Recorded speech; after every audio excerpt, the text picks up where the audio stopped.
Gino here. How you doing today? Very good, sir. You just come off the road? I did. Yeah, where'd you come in from? I came from Gloucester City, New Jersey, there at Del Monte Port. Right. Okay. And we're trying to get you to bed because you got to go back out again, right? So, yes, later on this evening. Yeah. How long have you been in the trucking industry? 7 years. Okay. Is that whole time been driving? Like you've been driving for 7 years, or were you in the industry doing something else? Yeah. Well, I was doing other stuff before that. Right.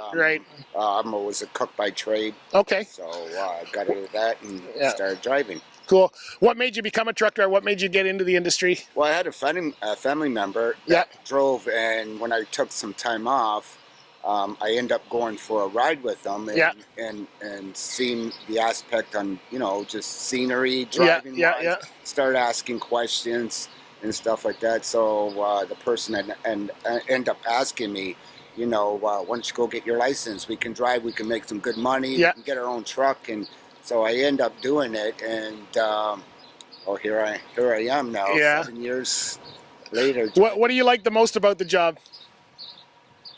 You got your own times. Yeah. You're quiet. You're by yourself. You have no bosses. Yeah.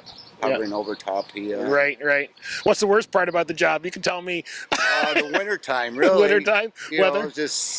Sometimes you still get the white knuckles when you're driving and stuff like that. Have you seen a change in the industry since the pandemic? Everybody's thanking drivers. Have you come across any of those programs, or anybody said thank you to you personally? Or I had. That was funny that you said that, because I was driving somewhere.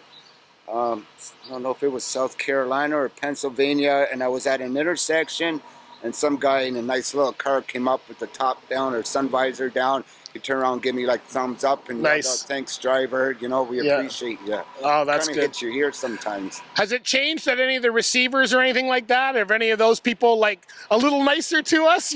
Maybe your customers are okay, so some could be good. I think everything's the same as far as from us delivering and them receiving it and stuff like that. And keeping the chain going. Yeah. Do you feel more essential since the essential worker thing?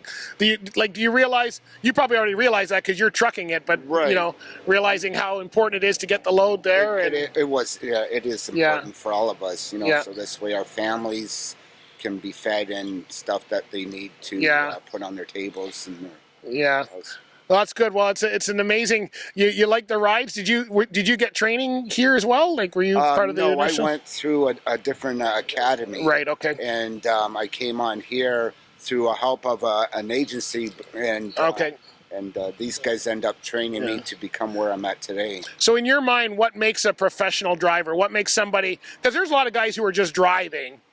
And then there's professional drivers. Is there something that you think a professional driver, maybe something that you practice, maybe it's trip planning or something like that? Is there something that you feel makes some drivers better than others?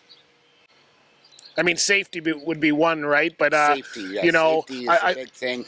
And where I came from with no prior education in this industry, and where I had to become where I'm at today.